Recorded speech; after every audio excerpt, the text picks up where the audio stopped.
I'm going to share my screen. So, again, please do a git pull on your repo. I just noticed some people or some updates. So in the repo now we will be down here in the profiling deep learning area. And in the Slack channel we'll be switching, although please feel free to continue discussing previous sections in the appropriate channels, but we'll move to the profiling deep learning channel. And if everybody can join that channel, that would be great. So I'm going to get us started with the TensorFlow Profiler. So we're down here in 04 Profiling Deep Learning and then a TensorFlow Profiler. And this is really specific to TensorFlow. Just make sure nobody's, okay. This is relatively new as well, as of version 2.2, I believe, was when it was introduced in release. Prior to that, you had to have the nightlies installed to use it. And it can be quite handy for a high-level overview of how your workflow looks, especially on a hybrid system. And I'll focus on Theta GPU for this. And I have some links here. If you follow this link, you'll get to the TensorFlow Profiler link on the TensorFlow website. This is actually a link to the distributed Horovod training. So we're going to build on this CIFAR 10 example using this. And there are only a few changes that we need to make to get this working. And all we need to do is add this call here, which starts the profiler, and you provide some path to where you want the output to live. And then you hit the stop at some point, okay? And the important thing to note is that if the stop method isn't called, let's say you end up with a, you know, an exception or seg fault for some reason, an out of memory error, for instance, nothing gets written to disk. And it's important to note that because the profiler uses a lot of memory, and the bigger the model, the bigger the data set, or the bigger the batch size, data size, the quicker you'll fill up the memory, and you might run into these out of memory errors. And in which case it doesn't reach this stop and it doesn't write all the data to disk. So keep in mind that if you want to profile your deep learning workflow here, usually what I do is I only capture the first 10-ish steps of my training. So that way I don't overflow the memory, but I get far enough away from that initial, the first step is always really long because TensorFlow and Torch are doing their just-in-time compilation of your model. So you don't really want to judge based on that first step. So you always want to capture some steps after that and really see what your workflow looks like after the rhythm of the workflow has found its step. So so like I said, you'll need TensorFlow 2.2, which we have installed in our environments. And then in addition, you need to pip install this Tensorboard profiler plugin in order to see. So the other trick here is for viewing the output. So I'll discuss, we have the TensorFlow CIFAR 10 example script here, and then I have submit scripts for Theta and Theta GPU. And these are just for other stuff. But really what we want is we want to be able to use Tensorboard to view the profile output. And this requires a little bit of port forwarding magic, which can be a pain, but it works. So in this case, what we do is we run our code with this profiling stuff and we tell it where to dump the profiler output. And then when we start Tensorboard, we need to tell it the log directory that we posted that to. And it will look in that directory and it will actually, if you have multiple different runs that live down there, it will peruse the directory structure and find all the profiles and you'll be able to sort through them. We'll look at that real quick. And then with Tensorboard, you need to set up your port. And then we will go through the steps of logging into Theta with this port forwarding setup. So let's do that now. So like I said, we want to do a git pull, make sure we have any updates. We do, good. And we're going to go down to 04, TensorFlow Profiler. And we have both. I'm going to actually jump on Theta GPU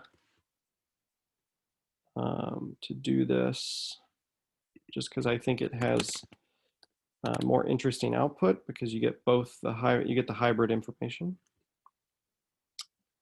So then we will use this submit Theta. Submit data GPU. I'm going to go ahead and use this just to make sure I have the right queue and project. So I'll submit that.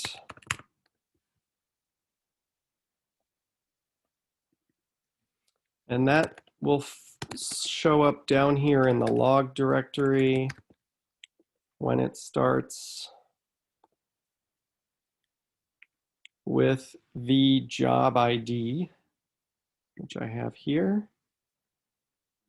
You can see the Cobalt immediately creates the Cobalt log.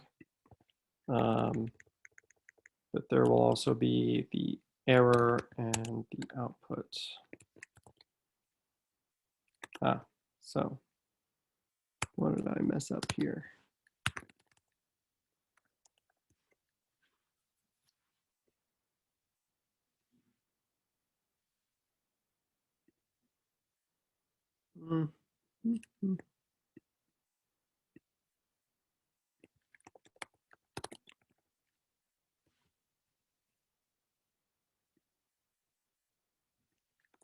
Oh, I know what I messed up. Sorry about this, guys. I deleted that. It's 11. Let's check. I deleted this latest because it was actually a symlink to the date. That's right. So I'm going to quickly commit this.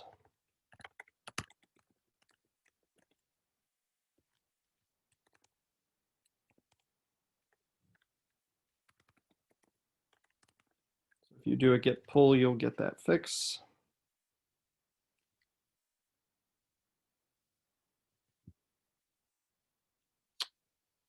And then I'm going to go back up here and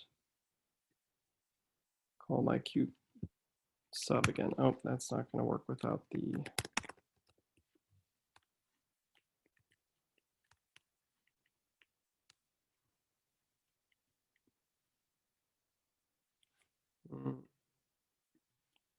sorry, everyone. This is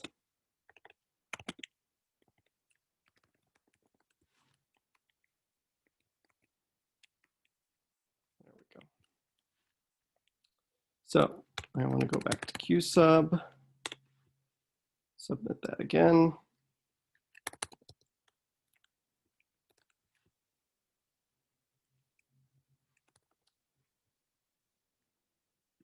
And again, we can look down here in the log directory.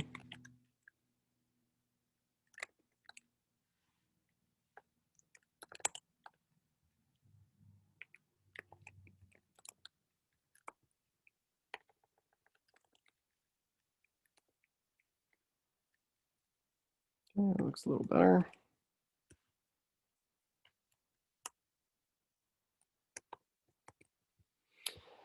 So while we're doing that, we can actually go ahead and move through these steps. So in a different shell, so if I open another shell, log out there, and I call this SSH -L, and then I need to define 2 ports. And essentially what that means is any number. I have a list here. Yep, so it needs to be something bigger than 1024.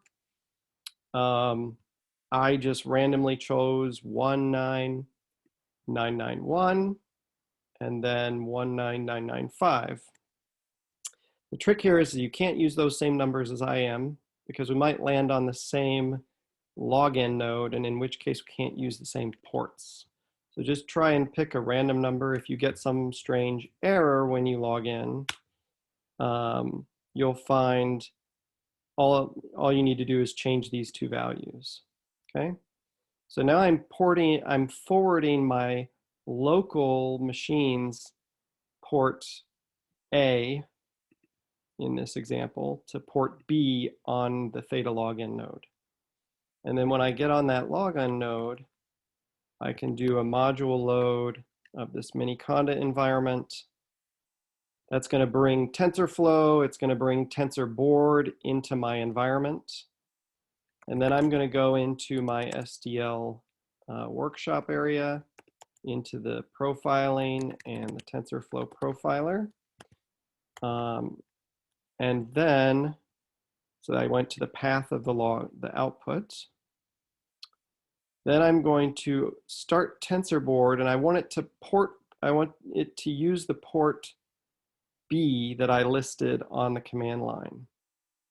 So I'm going to cut and paste this, and then I'm going to cut and paste the second port that I used. Then I'm going to grab the log directory, which is just in this directory is just called logdir. And then I'm ready to go. So I'll just, I need the bind all as well. Did I leave that off? Nope, that's right here. I need that bind all. So it's just going to search everything in that directory. And so we can leave that, and we can go back to our other screen where I launched the job and have a look. And of course I have an error. Why do I have an error here?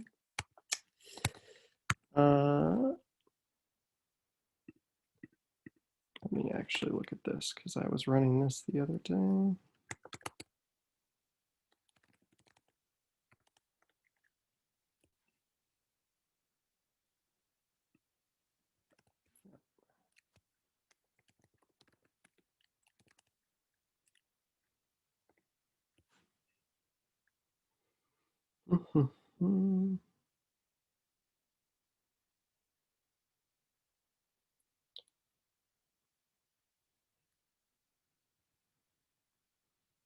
Okay, that looks better. About that.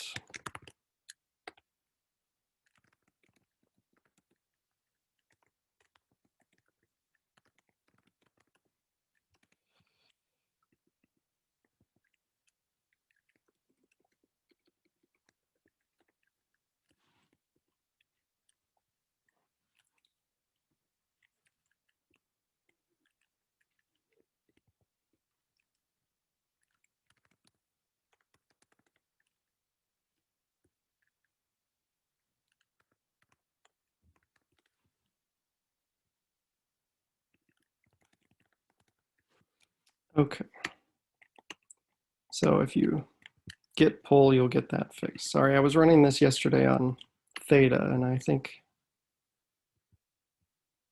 Okay, so here you'll see on the other screen where we started up Tensorboard, it will tell you when it gets started. So it tells you which version of Tensorboard it has and um, where it's running. And so um, if you want to kill this, you can hit Control C. That's how you quit. Otherwise, you need to have that running. And then you can go to a browser and you type in localhost : and then you want the first port that you used on your machine. So in my case, it's the 19991. And so I include that port. And if I press enter, you should see a profile screen that appears. In my case, I have old runs listed. Let's go back here and verify that this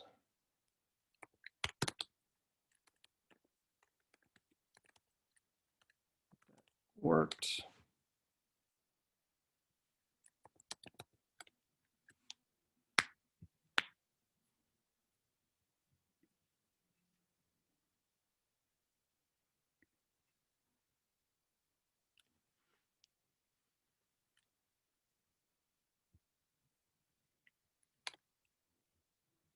Okay.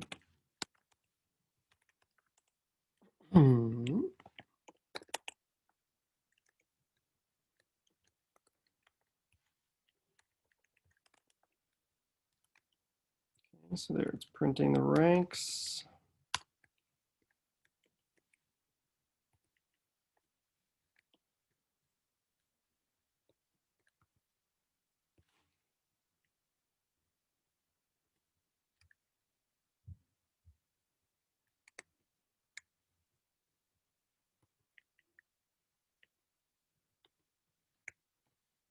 Make sure there's no errors left.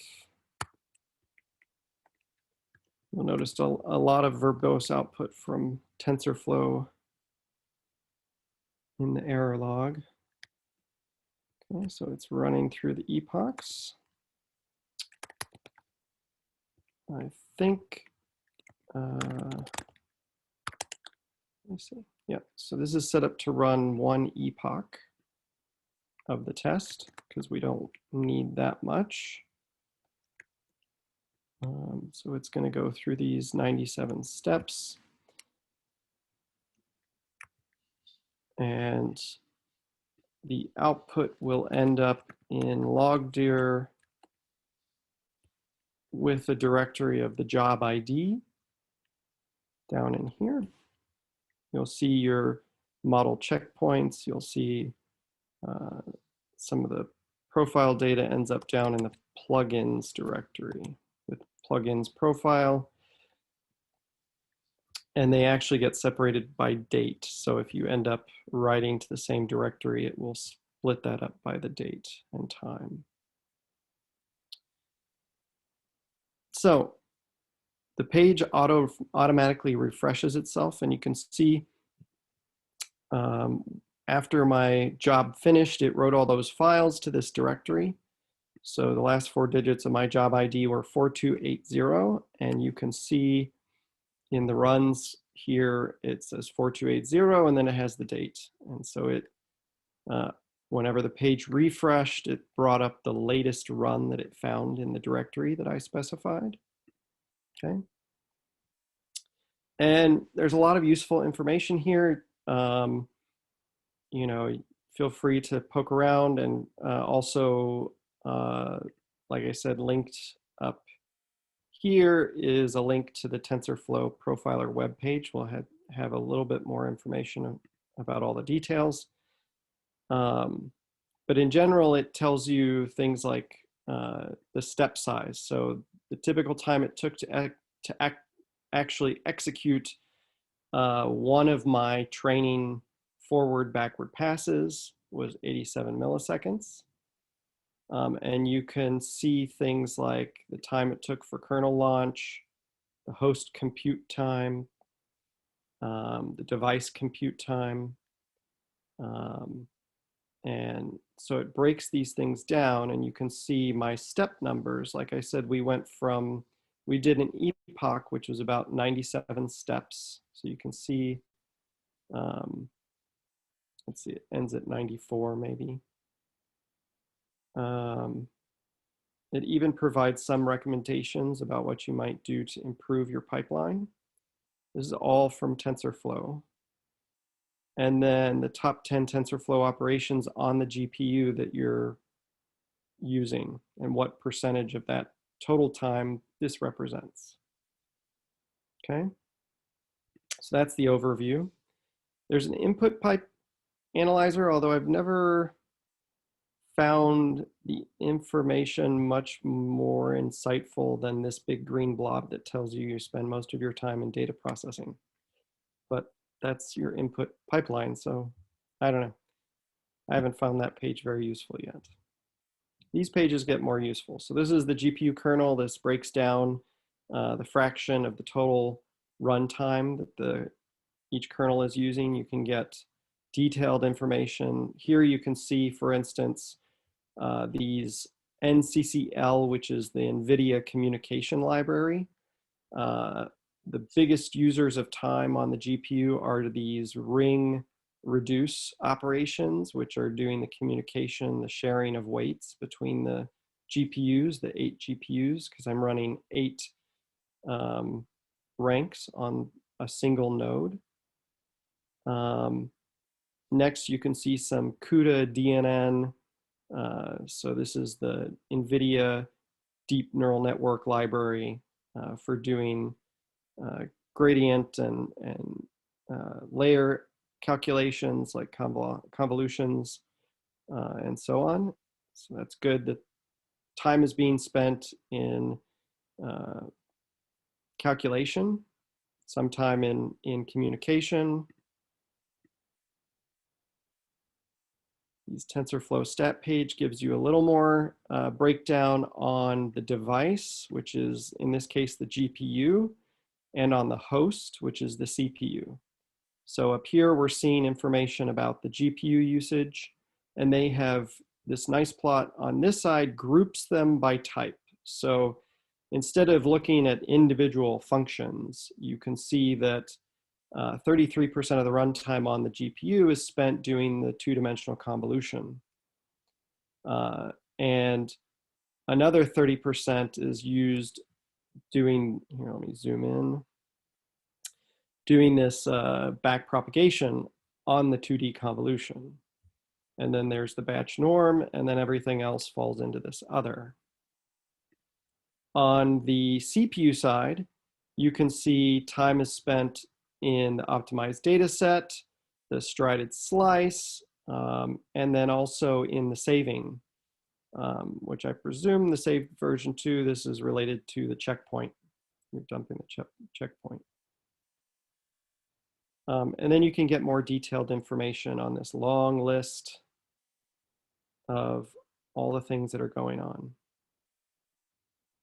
So it gives you quite a bit of information. The thing I like the most about this TensorFlow profiler is the trace viewer, because it really shows you how well you're doing at parallelizing your workflow. And you saw screenshots from this yesterday when I did the TensorFlow, or when I did the introduction yesterday for, what was it? I'm blanking. But the point is, you can see, for instance, the main Python process here, listed here. This is on the host side. You'll see there's this device GPU 0. If you had more than one GPU, they would be broken apart from one another. And then you have host CPU, okay? And what the diagram shows you is this, it breaks things up by training steps. So you can see the training step here. And then essentially this is like an execution tree that goes down and then comes back up. So any call within graph building falls within this green wedge here, and you can dig down in to see what's going on. And if I bring up this status information, if I click on these things, this down here will tell me things like the wall time that it took. So you can see this piece took 8 seconds in the graph building, whereas say the first training step took 31 seconds, while consecutive training steps took quite a bit shorter amount of time. And I can zoom in using this squeeze and crunch. So usually what I do is I go in and look at these later training steps after the first few, because the workflow starts to catch a stride, and it just goes, it works more efficiently after the first few steps because of the compilation and memory allocation that's going on. So here you can see one training step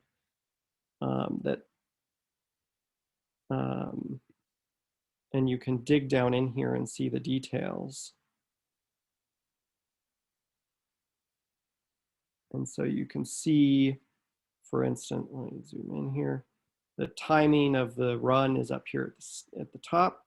So right, this training test took less than 100 milliseconds, or this train step. And then I set this run up to use parallel OpenMP. Well, TensorFlow has OpenMP for the CPU side for parallelization.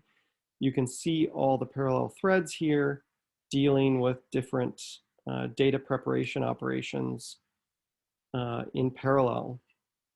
And so if you zoom in on the GPU section, I'll go in here.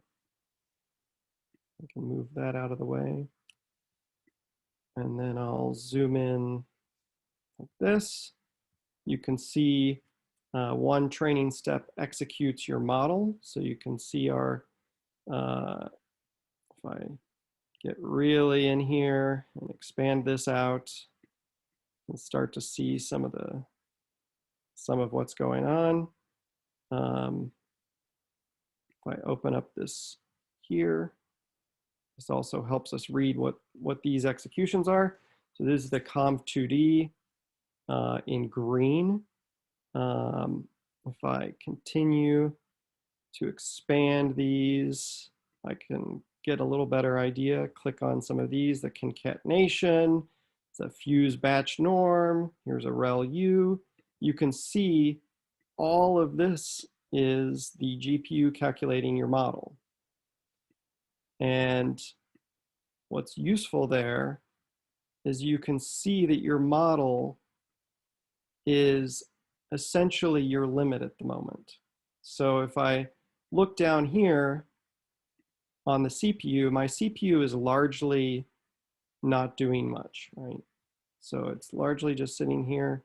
I think all these things are really just the overhead for, let me check.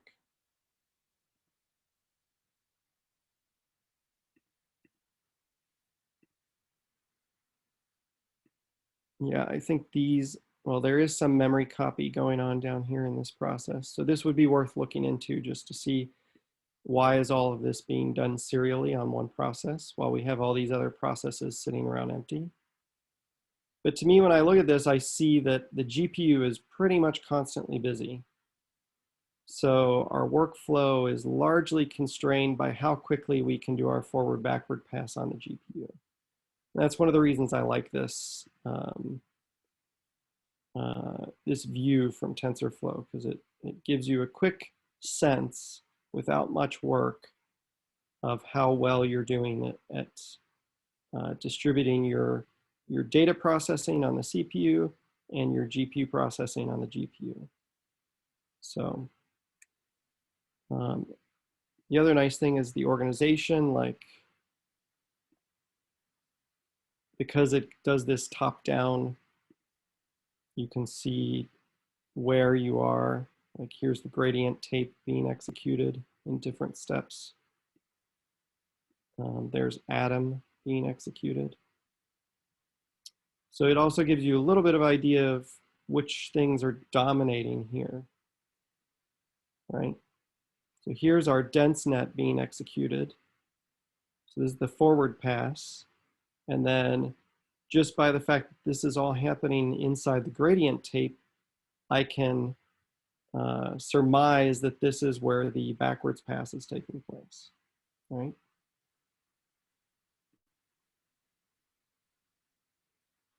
And I'm not monitoring the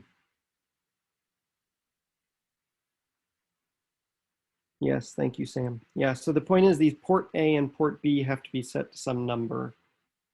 And actually, you probably can't even use this where you define them because once you SSH onto theta, you won't have these variables anymore.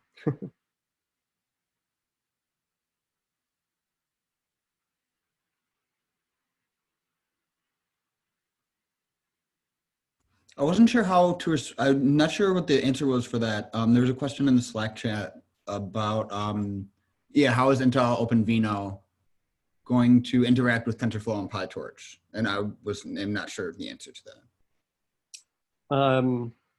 The Intel, you said the Intel architecture? Yeah, I think it says, it says from Alfred Tang there, it says, how is Intel OpenVINO going to interact with TensorFlow and PyTorch?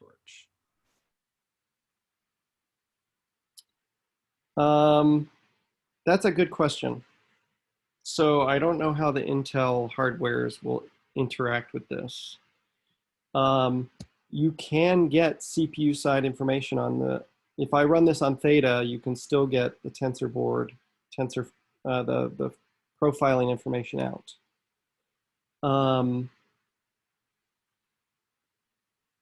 I presume for this to work on Intel architectures that aren't just standard Xeons, that would require Intel to support that, is my guess. Because I know TensorFlow is in the GPU case, the NVIDIA GPU case, it's using this libcupd library, which is the CUDA profiling library.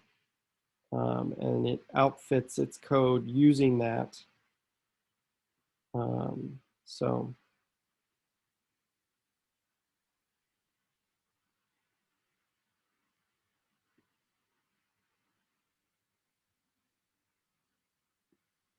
you can also see here, I was just clicking on some things just to see what they were.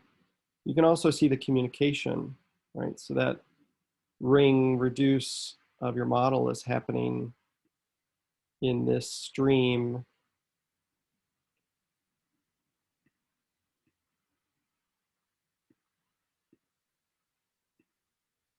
And it's happening apparently in parallel with other calculations, which is nice.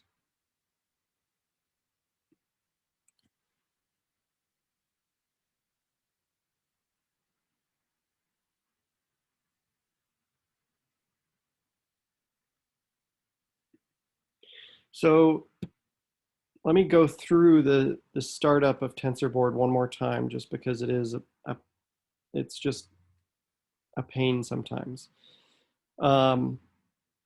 So I'll go back to this window.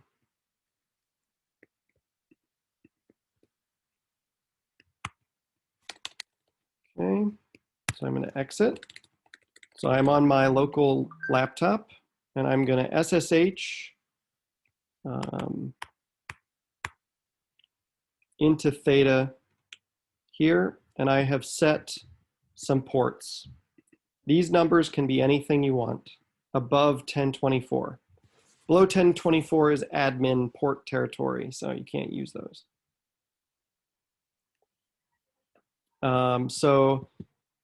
Set these values to some number besides my own, because if you use my numbers, we'll conflict with one another. Only one person can use one port at a time. And what I'm doing here is I'm connecting my laptop's port 19991 to Theta login port 19995. Okay, so I'm going to hit enter on that. If you hit enter and you get an error, that means someone else is probably using that port. Like it may complain and say, well, you're, you know, not, you know, the port forwarding couldn't be achieved or whatnot. That could be because someone else randomly chose the number that you chose for port forwarding. So just switch your ports, try again, okay? And then I go to the directory where we're running the profiler. And then we can module load the mini conda environment. And again, I'm just following this on the README file, but I've actually replaced these port, what look like environment variables to actual numbers. So I would recommend doing that, using actual numbers. So I'm going to load up the environment so that we have TensorFlow and Tensorboard loaded. And then I'm going to run Tensorboard. And the key here is that the port, since I'm on theta, I need to use the port that I told to connect to my laptop. So remember, I'm connecting my laptop from this port to this port on theta. So I'm going to use the second port in the SSH command for Tensorboard, and it's going to post its data to that port. It's going to set up a simple web server, essentially. Now I have to wait for Tensorboard to tell me that it's ready before I try to connect. So it will take a moment. It's going to peruse the directory structure. It has to go through all those directories in the log directory and identify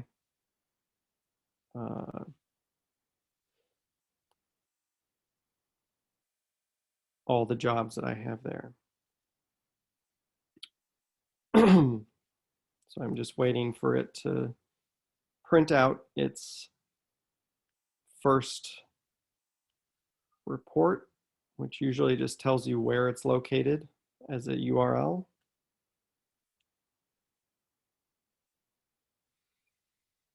There we go. So I can see it has stood itself up and it's ready to supply the page. So then I go to my laptop browser and type in localhost. And in my browser, I'm going to type in the number I used for port A. So in this case, for my example, I am going to use this in my web browser, this port. So you can see localhost, that port number. If you get to this page and this profile, I've seen this happen sometimes. If this profile isn't here, so you get to the page and what you find is it's just blank. There's no profile listed. The web server, for some odd reason, sometimes it's set up to only provide you tabs for data that exists. There's lots of tabs that can appear up here. They are all aggregated under this drop-down box. So if for some reason you don't see profile listed, the auto detection didn't work properly, and it will be listed down here at the bottom of this drop-down box. And you just click it, and it should bring up this window.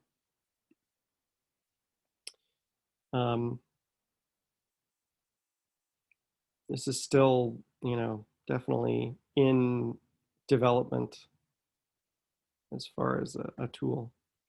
But I'm going to stop there because we still have a lot of examples to get through. And I think the other ones are actually much more important because they work on any system for both PyTorch and TensorFlow. And I intended to only spend a half hour onto this, so I'm already past. So feel free to keep asking questions. And I'm going to hand it over to Murali, who's going to continue the profiling. Again, feel free to message me if you have issues. Message on the Slack.